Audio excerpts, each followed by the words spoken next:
이번 시간에는 기드온에 이어서 기드온의 아들 아비멜렉에 대해서 같이 살펴볼까 합니다. 사사기 9장에 나와 있는데 대충 이렇게 틀을 잡았습니다.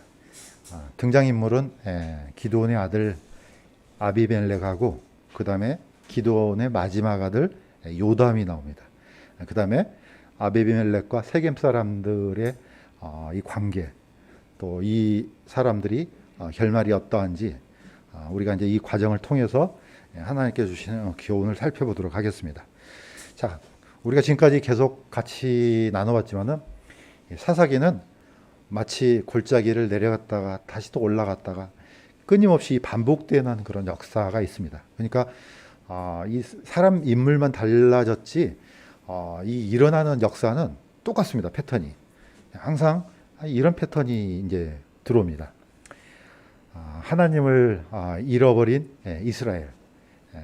자, 제가 이제 읽겠습니다. 기드온이 죽음에 곧바로 이스라엘 자손이 다시 돌이켜서 바알들을 따라 음행의 길로 가며 또 바알베리스를 자신들의 신으로 삼고 사방에 있던 자신들의 모든 원수들의 손에서 자기들을 건져내신 주 자기 하나님을 기억하지 않으며 또 기드온이라는 여룻바알이 이스라엘에게 베푼 모든 선함에 따라 그의 집에 친절을 베풀지도 아니하였더라.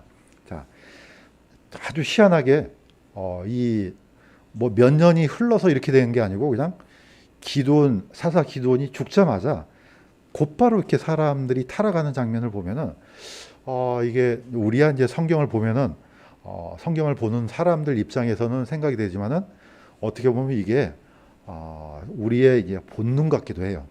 보통 우리가 성경을 보다 보면은 이게 먼 과거의 이스라엘 역사라고 생각되지만은 사실은 이게 반복됩니다. 끊임없이 반복되고 또 다른 이름으로 지금은 마치 바알 숭배가 없는 것처럼 보이지만은 다른 형태로 이 숭배가 사실 계속되고 있습니다. 어떻게 보면은 이 사탕 숭배가 다른 이름으로 또는 지하 세계에서 또는 다른 형태로 끊임없이 일어나는 것이 이 성경을 통해서 알 수 있는 것들이죠. 왜냐하면 사람의 본성은 결단코 변하지 않거든요. 아담 아래에 있던 사람이 갑자기 가만히 있는데 갑자기 선하게 바뀌거나 절대 그렇지 않습니다. 보시면 아시는 것처럼 끊임없이 아담 아래에 있던 사람의 본성은 우리의 악함을 끊임없이 공격하고 끌어내립니다. 마치 오리가 물 속에서 물 밖에서 보면 참 우아하게 보이잖아요. 그럼 어떻습니까? 속에 있는 발은 끊임없이 젖잖아요. 이렇게 저어가지 않으면 앞으로 나갈 수가 없는 것처럼 우리의 악한 본성을 끊임없이 우리가 하나님의 힘으로 제압하지 않으면 우리도 분명히 이렇게 될 것입니다. 그래서 우리가 함께 모여서 기도하고 예배드리고 또 성경을 보고 이런 것들이 어떻게 보면은 우리한테 큰 유익이라고 생각이 됩니다. 그런데 이 패턴이 깨지잖아요. 그러면은 한꺼번에 확 무너져 버린다는 거죠. 만약에 우리가 같이 나와서 특별히 누군가가 아니고 우리 중에 모든 사람이 그럴 가능성이 있다는 거죠. 어떤 하나님께서 주셨던 이 귀한 시간을 자신을 위해서 활용하기 시작하면은 나중에 끊임없이 그게 반복이 됩니다. 악한 것도 반복이 되는 것처럼 물론 하나님께서 주셨던 하나님의 사람들이 이런 열정을 가지고 주님을 섬기는 것처럼 그 반대로 우리의 악한 본성도 그와 같이 끊임없이 우리를 하나님께서 멀어지게 하는 그런 게 있습니다. 그래서 우리가 늘 이 부분을 이제 조심할 필요가 있죠. 자, 이때 찾아오는 것은 마치 이제 어떻게 보면은 누군가가 이 얘기를 하는 게 뭐냐면은 사람들이 누리고 있는 이 권력은 공백이 없대요. 무슨 말인가 했더니 그게 아마 본성인 것 같아요. 누군가가 없어지면 그 사이에 뭔가 또 다시 또 들어오는 거죠. 바로 이 공백 기간에 들어온 사람이 바로 사실 이 사람이었어요. 오늘 제목처럼 아비멜렉이었습니다. 자, 그런데 이 아비멜렉에 대해서 우리가 약간 좀 깊이 좀 생각해 볼 필요가 있는데 이 아비멜렉은 아주 강교한 프레임을 만들어냅니다. 자, 여기 한번 보겠습니다. 기드온이 낳은 아들이 70명이었어요. 그런데 세겜에 있던 그의 첩도 아들을 낳았는데 그 이름이 아비멜렉이라 했습니다. 원래 이제 이름 자체가 아비멜렉은 나의 아버지는 왕이다 이런 뜻입니다. 아비멜렉이라. 왜 이런 이름을 지었는지는 모르겠지만 어쨌든 별로 이렇게 썩 좋은 이름은 아닙니다. 예, 이때는 사사시대인데. 자, 이 아비멜렉이 어떻게 해서 왕권을 또는 왕을 차지했는지 보면은 우리가 이 안에서 깊은 교훈을 얻어낼 수가 있습니다. 자, 이 사람이 어떻게 했느냐? 아비멜렉이 세겜에 가서 자기 어머니 형제들에게 이르되 그들과 자기 외조부 집에 온 가족과 대하며 말하되 청하노니 세겜의 모든 사람들의 귀에 말하라. 여룻바알의 모든 아들 곧 70명이 너희를 통치하는 것과 한 사람이 너희를 통치하는 것 중 어느 것이 너희에게 더 나으냐? 또 나는 너희 고륙힘을 기억하라. 이렇게 합니다. 자, 이게 이제 쓱 지나가면 아무것도 아닌데, 자, 이 사람이 뭐 군대를 조직하거나 또는 무슨 큰 조직을 만들어서 이렇게 하는 것이 아니고 아무것도 없이 새치하러 가서 이렇게 얘기합니다. 자, 이게 바로 아비멜렉이 만든 프레임이라고 합니다. 우리가 보통 프레임이라 그러면은 정치적으로 많이 쓰잖아요. 그런데 이 부분을 약간 좀 생각해 볼 필요가 있습니다. 왜냐? 70명이 이스라엘을 통치한다는 것은 이거는 전혀 없는 근거가 없는 사실이에요. 누가 만들어낸 겁니까? 이건 아비멜렉이 만든 프레임이에요. 자, 이 부분을 약간 좀 설명을 좀 해볼게요. 자, 인지언어학자라고 해서 조지 레이코프라는 사람이 쓴 책 중에 코끼리는 생각하지 마 이런 책이 있습니다. 자, 이 책은 뭐 굳이 사서 볼 필요는 없습니다. 그냥 대충 설명하면은 언어를 통해서 이 프레임이 만들어지는데 사람들은 이 언어가 가진 파워를 종종 망각한다고 합니다. 그런데 우리가 야 이거 생각하지 마 하는 순간 어떻게 생각됩니까? 일단 코끼리를 생각하지 마 그러면 코끼리가 먼저 떠오르겠죠. 이게 떠올라야 됩니다. 예? 안 그런 사람은 머리가 좀 이상한 사람입니다. 예. 자, 뱀을 생각하지 마 그러면 일단 뱀이 생각이 나죠. 이게 언어가 가지고 있는 파워라고 얘기합니다. 그런데 문제는 뭐냐면은 이 파워를 어떻게 만드냐? 프레임 자체가 액자잖아요. 물론 골격이나 뭐 또는 중심부 이런 것도 되지만은 마치 카메라 앵글처럼 뭔가를 담아낼 수 있는 이 공간입니다. 그러니까 우리가 자연을 우리가 이제 볼 때 정물화를 그리거나 뭐 자연을 그릴 때 온 세상을 다 담아낼 수는 없습니다. 자, 화가는 어떤 그림을 그릴 때 이 왁구라 그러죠. 일본말로 왁구. 프레임 안에다가 이 그림을 그려냅니다. 그러면 사람들의 생각은 그 프레임 안에 있는 그 그림만 봅니다. 그러나 정물하든 뭐든 간에 그것만 있는 게 아니잖아요. 옆에 수많은 자연 만물들이 다 있지만은 일단 사람들이 볼 때 집중할 수 있는 것은 그 프레임 안에 있는 걸 본다는 거죠. 자, 언어도 똑같다는 거죠. 언어도 이런 기능이 있는데 뭔가를 이렇게 네모칸을 만들어냈는데 사람들이 거기에 집중하게 됩니다. 왜 강교한 프레임이냐? 지금 이 아비멜렉은 질문을 해요. 야, 70명이 너희를 다스린 게 낫냐? 한 사람이 너희를 다스린 게 낫냐? 그런데 70명은 아무 관련도 없습니다. 그런데 세겜 사람들이 생각했을 때 70명이 왕이 된다면은 그 얼마나 혼잡하고 또 무질서할까? 차라리 한 사람이 왕이 되는 게 더 질서적으로도 괜찮고 또 시달림을 받는다 할지라도 한 사람한테 받는 게 낫지. 70명이 와서 요놈이 와서 세금 뜯고 저놈이 와서 세금 뜯고 이거 안 되지. 자, 자동적으로 뭡니까? 이 프레임 안에 갇힌다는 겁니다. 예, 이게 이제 아까 코끼리는 생각하지 마라 이 저자는 미국 정치 어떤 관련돼서 쓴 이제 책이긴 한데 코끼리는 공화당을 상징합니다. 민주당은 당나귀가 이제 아이콘이죠. 자, 그런데 이쪽 편에서 야 공화당 하는 그런 얘기들 하지 마, 믿지 마, 또 생각하지도 마 하는데 사람들이 의외로 여기 쪽에 이제 귀를 기울이게 이제 되죠.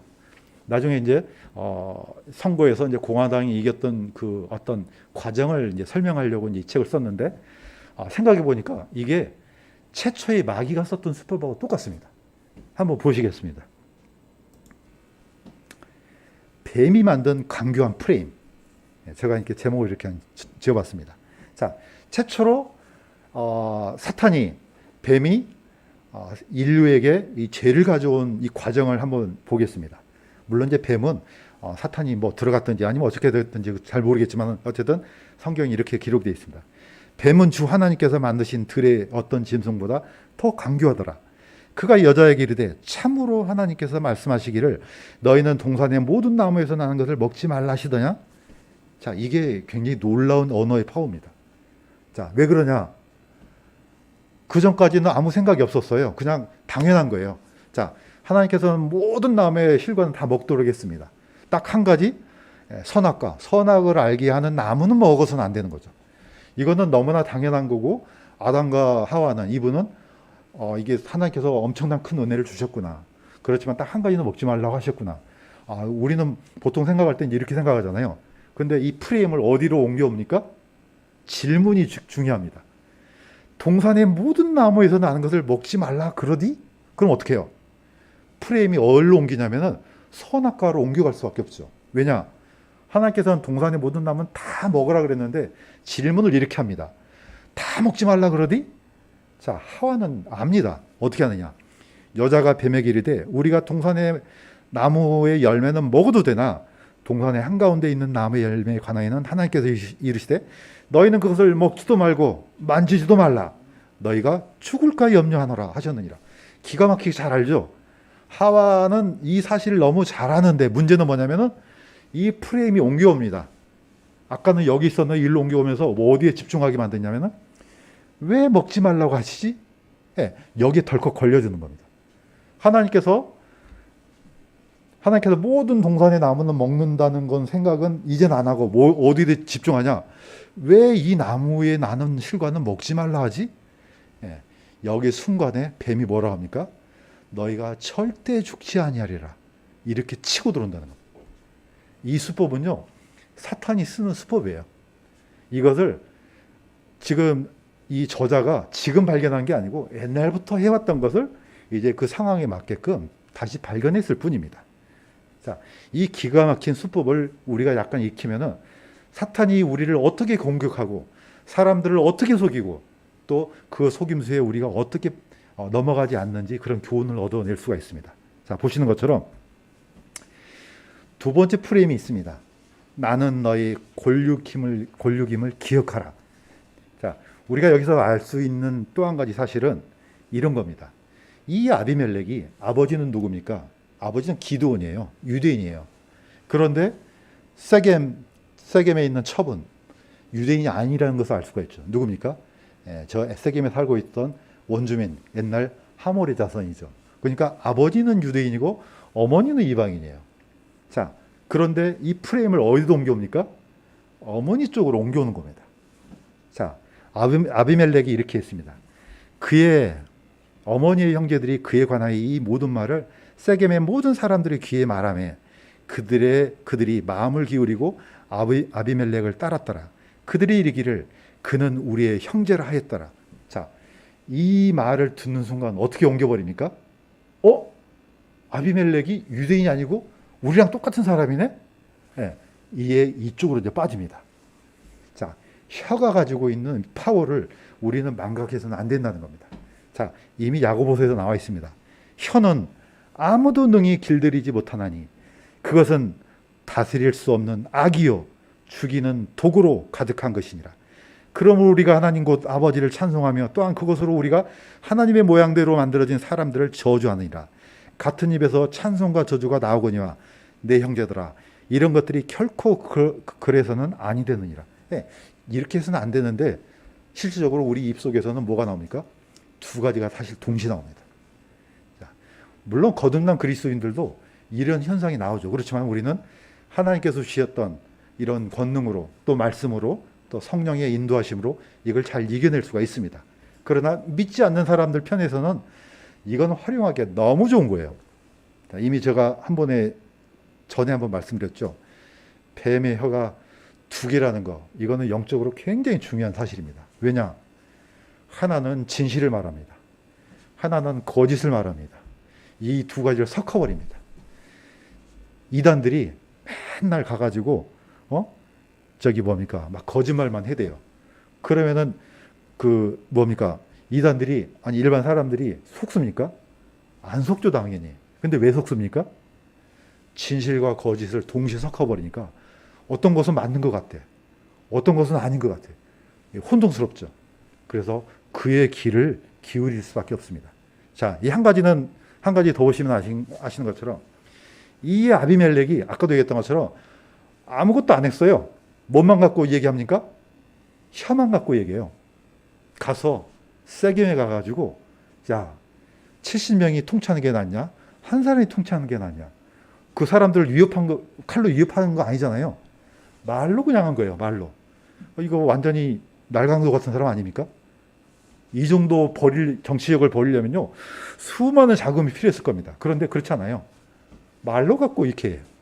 그랬더니 그 말에 따라서 뭘 갖다 줍니까? 나중에 자금이 뒤따라 나옵니다. 자, 이런 현상이 일어났습니다. 아비멜렉과 세겜 사람들. 자, 세겜이 이렇게 말 한마디 딱 하니까 거기에 있는 세겜 사람들이 그들이 바알베셋의 집에서 은 70개를 꺼내 그에게 주매 아비멜렉이 그것으로 허영심 많고 천박한 자들을 사서 자기를 따르게 하고 오브라에 있던 자기 아버지 집에 가서 여룻바알의 아들들 곧 자기 형제 70명을 한 돌 위에서 죽이니라. 무려 70명이나 되는 형제들을 한 자리에서 다 몰살시켜버립니다. 그런데 딱 한 사람만 살죠. 그럼에도 불구하고 여룻바알의 아들 막내 아들 요담은 숨었으므로 살아납니다.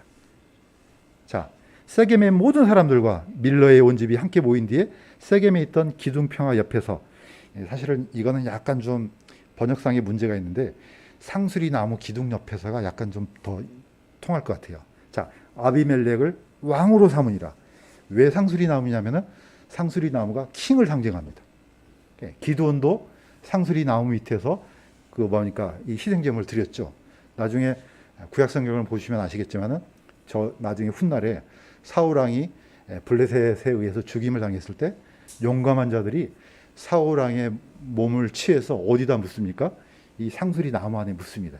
왜냐하면 상수리 나무가 이 킹을 상징하기 때문에 최소한의 이제 예를 갖추는 거죠. 자, 어쨌든 중요한 것은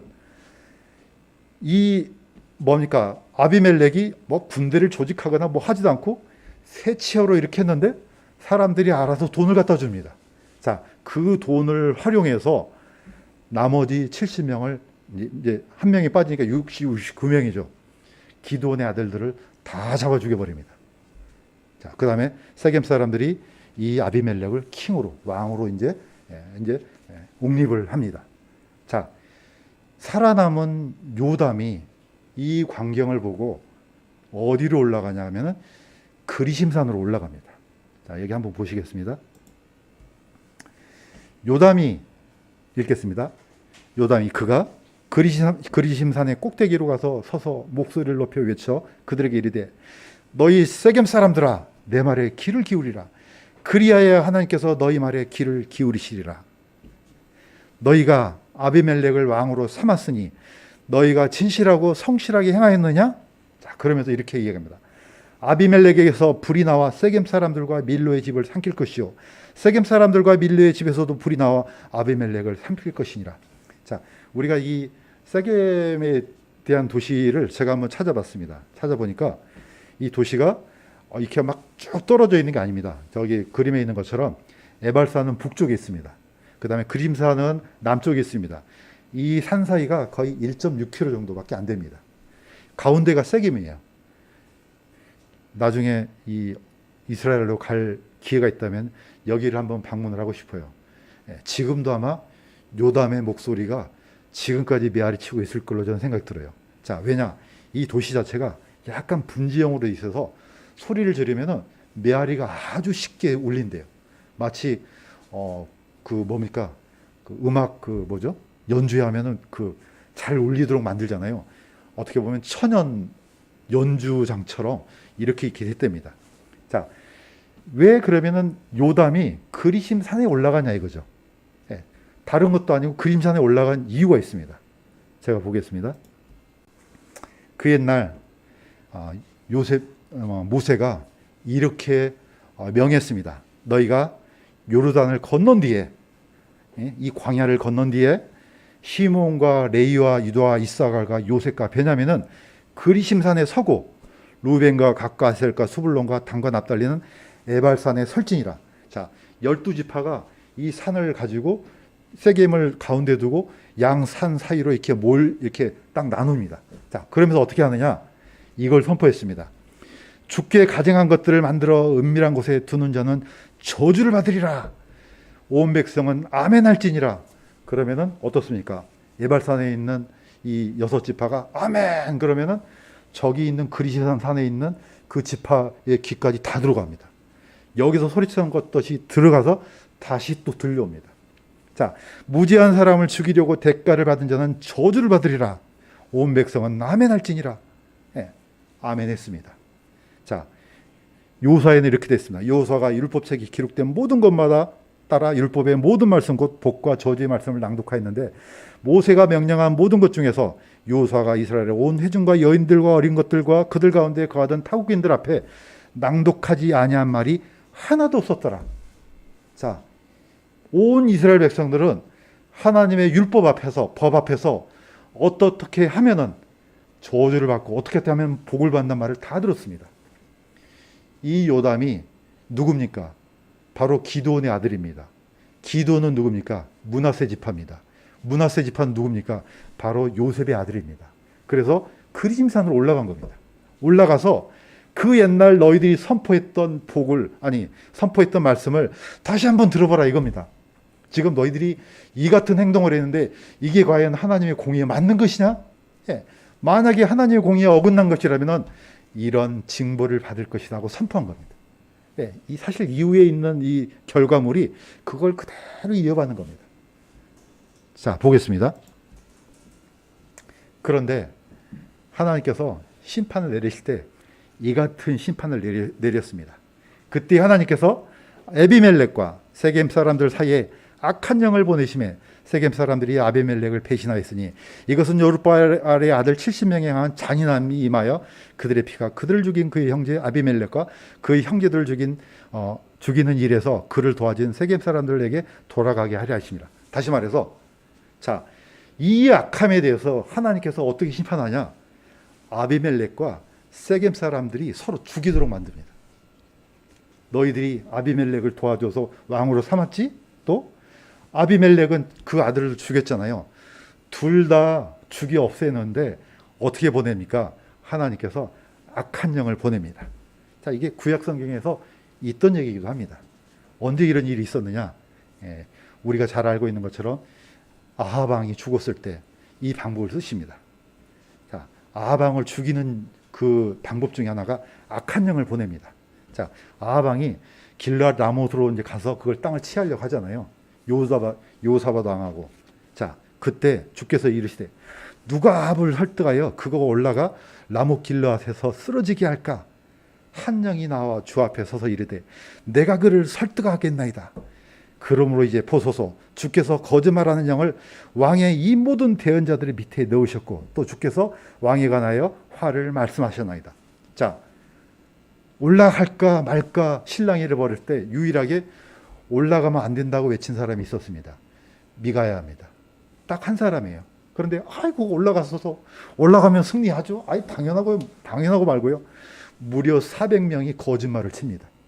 이 사람들이 다 그러면 사탄 숭배자냐? 아니에요. 다 나름대로는 하나님을 섬긴다는 사람들이에요. 하나님의 선지자들이에요.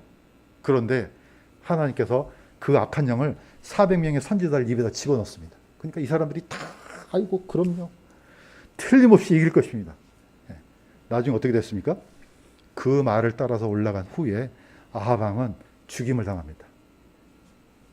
자, 저는 이걸 통해서 하나님의 손에서 빠져나갈 수 있는 사람은 단 한 사람도 없다 이렇게.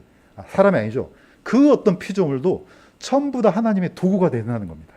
자, 우리가 욥기를 보면은 욥이 엄청난 고난을 받잖아요. 그런데 그걸 허락하신 분이 누굽니까? 사실은 하나님이에요. 주께서 사탄에게 이르되 보라 그의 모든 소유가 내 권능 안에 있거니와 다만 그에게는 네 손을 내밀지 말라.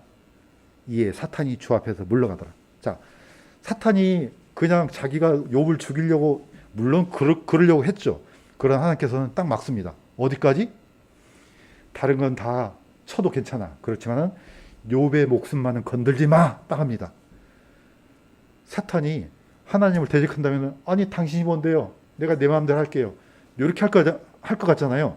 그런데 사탄이 딱 거기까지만 합니다. 자, 이거는 그 어떤 피조물도 하나님의 컨트롤 아래 있다는 겁니다. 빠져나갈 수 없습니다. 우리는 보통 천국은 하나님 것, 지옥은 아마 거기는 사탄의 것 이렇게 생각하잖아요. 절대 아닙니다. 천국도 하나님의 것이요, 지옥도 하나님의 것입니다. 지옥의 주인이 사탄이 아닙니다. 거기도 하나님의 주인입니다. 그러니까 지옥에 들어가서 고통을 당하는 자가 막 우리는 보통 이 사진이나 어떤 데 보면 막 사탄이 삼지창 들고 막 사람들 막 괴롭히고 이렇게 하잖아요. 성경에는 전혀 반대입니다. 세세무궁토록 고통을 받는 이 사탄이 거기가 바로 사탄입니다. 자, 하나님의 심판의 도구는 전부 다 됩니다. 그 어떤 것도 하나님의 모든 심판의 도구가 될 수 있다는 것을 우리가 이제 이걸 통해서 알 수가 있습니다. 자, 두 번째는 한번 보겠습니다. 자, 드디어 하나님께서 심판을 내리니까 아비멜렉의 가시에 세겜 사람들이 다칩니다. 자, 그 심판의 도구 첫 번째 불씨가 바로 가알이라는 사람입니다. 자, 에벳의 아들 가알이 이르되 아비멜렉이 누구며 세겜이 누구이기에 우리가 그를 섬기리요. 그는 여룻바알의 아들이 아니냐. 참 놀랍습니다. 아까는 프레임이, 자, 아비멜렉이 아까 어떤 프레임을 짰습니까? 나는 너의 골육이야. 그러니까 어머니 쪽에다가 프레임을 짭니다. 그러면 사람들이 집중할 거죠. 생각해 보니까 이 사람이 기드온의 아들이 아니고 우리의 골육인 거예요. 같은 이방인의 아들인 거예요. 그러니까 우리의 형제지 이렇게 하죠. 그런데 이 가알은 이 프레임을 일로 옮깁니다. 어떻게 옮기느냐? 그는 여룻바알이 아니냐. 여룻바알이 기드온입니다. 이 사람이 가만 보니까 이 사람 기드온의 아들 아니냐? 근데 왜 우리가 기드온의 아들을 섬기지? 우리가 차라리 하몰의 사람들을 섬기리라.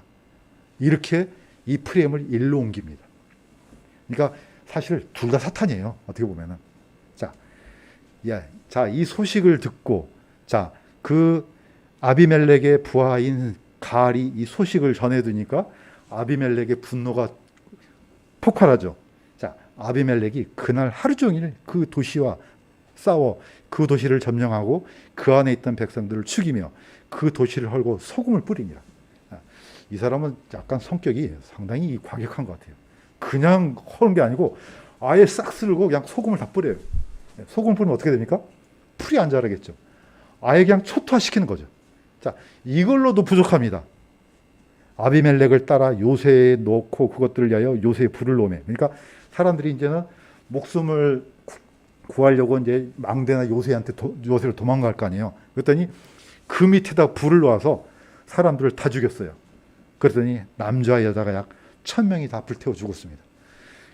보니까 이런 사람들을 굉장히 조심해야 될 것 같아요. 그러니까 이 사람들이 하는 말, 행동들 보면은 이게 상당히 마귀적입니다. 자, 그런데 이 사람의 죽음이 너무나도 어이가 없습니다. 한번 보겠습니다. 자, 아비멜렉이 자신들을 왕으로 옹립한 세겜을 거의 다 몰살시키죠. 그런데 반대로 이 아비멜렉을 죽인 사람들은 또한 세겜 사람이에요. 자, 아비멜렉이 데베스에 가서 망대에 이르러 그것을 대적할 싸움에 망대의 문으로 바싹 다가가 그것들을 불태우려 하더니 어떤 여인이 맷돌 한 짝을 아비멜렉의 머리 위로 던져 그의 두개골을 다 깨트리니라. 자, 왼쪽에 이제 그림이 맷돌이죠. 맷돌을 이렇게 돌리는 손잡이를 뭐라 그러죠? 이걸 어이라 그럽니다. 또는 어처구니라 그럽니다. 우리 보통 이거 어이가 없네. 이거 어처구니가 없네. 이거 곡식을 가려고 하는데 이게 어이가 없네. 뭐 일이 아무튼 어처구니 없게도 안 되는 때 이 표현을 씁니다. 이 아비멜렉이 이거는 성경과는 관련 없습니다. 어이없게도 죽음을 당합니다. 여인이 성 위에 있다가 애따 그냥 집어 던졌더니 여기에 맞고 나중에는 여자한테 죽었다는 소리를 듣기 싫어서 옆에 사람한테 자기를 죽여달라 합니다. 자, 그랬더니 알았어 하고 죽입니다. 이렇게 해서 아비멜렉의 최후를 맞이합니다. 너무나 어이없게 죽잖아요. 그 엄청난 혀와 능수능란한 그 속임수와 엄청난 파워를 가졌던 사람이 아니 장수도 아니에요. 군사도 아니에요. 그냥 여인이 그냥 이 맷돌 한 짝 갖고 식 던졌더니 거기 맞고 머리가 깨져서 죽습니다. 자, 이게 이렇게 해서 하나님의 심판이 마무리되는데 계시록에는 보면 비슷한 장면이 나옵니다. 어떤 장면이 나오냐? 계시록 17장에 보면 이렇게 됩니다.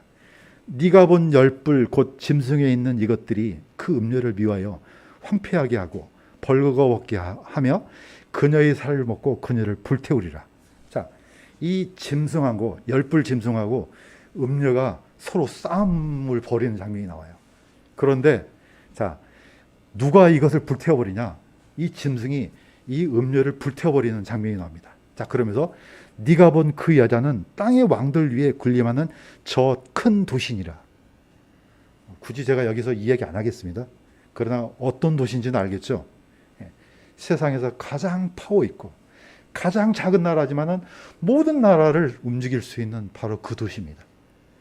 언제인지는 모르겠지만은 이것하고 둘이 붙어서 큰 낭패를 보는 서로 멸망해가는 그런 역사가 있습니다. 그래서 저는 이걸 볼 때 하나님께서 이렇게 심판을 하실 수 있겠구나 생각이 듭니다. 자, 마무리하겠습니다. 자, 하나님께서는 하나님의 공의에 어긋나는 것, 또 이것이 분명히 선하다, 악하다 했을 때 거기에 부딪혀서 쓰러진 사람들, 하나님께서는 반드시 심판하십니다. 왜냐? 하나님은 공의의 하나님이기 때문입니다. 자, 또한 하나님은 심판의 도구로 그 모든 것을 다 사용하십니다. 나는 주니라. 나 외에는 다른 이가 없으며 나 외에는 신이 없느니라. 나는 빛도 짓고 어둠도 창조하며 평안도 만들고 재앙도 창조하나니 나 주가 이 모든 일을 행하느니라. 하박국이 이해가 안 됐어요. 왜 이해가 안 되느냐? 아니, 이스라엘과 유다는 그래도 나쁜 짓을 하고 뭐 좀 잘못을 저질러도 어떻게 해서 아시리아하고 바빌론이 이 나라를 침략해서 다 무너뜨리냐 이거죠. 자기가 생각할 때 도저히 이해가 안 되는 거예요. 아니, 아무리 그래도 유다가 그렇지 저 나라보다 더 악합니까? 이겁니다. 근데 더 악한 놈들이 와서 이 이스라엘을 무너뜨리는 게 이게 이해가 됩니까? 좀 대답 좀 해보세요. 이게 이제 사실 하박국입니다. 우리는 보통 근시안적입니다. 딱 큰 그림이 있는데 이런 프레임을 하나 작아서 이거 하나 딱 갖고 왔고 이게 하나님 이게 말이 된 소리예요? 이렇게 이제 따져듭니다. 그래서 하나님은 왜 의인이 믿음으로 산다? 하나님의 공의를 의심치 말라는 겁니다. 우리는 볼 때 하나님처럼 긴 안목이 없습니다. 하나님은 천지 창조부터 후까지 다 보십니다. 그런 분 앞에 우리가 하나님 앞에 따져들면은 이 대화가 되겠습니까? 그 조그만 거 하나 가지고 하나님 이거 맞는 말이에요 이게? 이게 논리적으로 이게 돼요? 안 되잖아요. 사실 욥기가 사실 그런 내용입니다. 아무리 생각해도 이해가 안 되는 거예요 이게. 자, 그래서 우리는 늘 이 역사 속에서 일어나는 이 조그마한 이 텀 가지고 하나님을 쉽게 판단해서는 안 된다는 거죠. 자, 어쨌든 하나님께서는 전체를 가지고 판단하십니다. 아비멜렉이 자기 형제 70명을 죽여 자기 아버지에게 사악한 일을 행한 것을 하나님께서 이같이 갚으셨고 또 세겜 사람들의 모든 악을 하나님께서 그들의 머리에 갚으셨으니 여룻바알의 아들 요담의 저주가 그들에게 임하였더라. 이게 우리가 볼 때 하나님은 우리가 볼 때가 아니죠. 하나님은 우리의 머리카락 하나까지 다 세신다 그랬거든요. 이건 분명히 믿어야 됩니다. 우리는 모르지만은 하나님은 철두철미하십니다. 그래서 하나님이 이렇게 선포하셨습니다. 물론 사도 바울을 통해서 속지 말라. 하나님은 조롱당하지 아니하시나니 사람이 무엇을 심든지 또한 그것을 거두리라. 자기 육신에게 심는 자는 육신으로부터 썩는 것을 거두되 성령에게 심는 자는 성령으로부터 영존한 생명을 거두리라. 우리가 잘 행하는 가운데 지치지 말지니 우리가 기진하지 아니하면 정하신 때에 거두리라. 틀림없이 거둡니다. 이런 하나님의 공의를 믿었기 때문에 우리의 사도들, 우리의 선조 그리스도인들, 수많은 사람들이 지금 당한 이 고통을 잘 감내했습니다. 왜냐? 그분께서는 공의의 하나님이시기 때문에 내가 하나님 앞에 틀림없이 내가 하나님을 향해서 일했던 거 그분은 잊지 않으신다는 걸 믿기 때문에 그 엄청난 일을 그 시련을 잘 견뎌냈습니다. 그렇다면은 오늘 이 시대를 살고 있는 우리도 똑같은 마음, 똑같은 태도를 가질 필요가 있다고 생각됩니다. 이 사사기에 나오는 아비멜렉을 교훈 삼아서 하나님께서 잊지 않고 갚아주시는구나. 요담이 억울하게 살아서 그림산에서 선포했던 그 선포가 지금도 메아리치고 있다고 저는 믿습니다. 왜냐? 하나님은 여전히 살아계시고 사람들의 모든 죄악을 살피시고 또 의로운 자들의 선을 끊임없이 살피고 계시기 때문이라고 저는 믿습니다. 자, 우리가 이러한 하나님을 믿고 더욱더 힘내면서 우리에게 닥친 이 고난을 잘 견뎌내시기를 주님의 이름으로 간구드립니다. 자, 기도하겠습니다.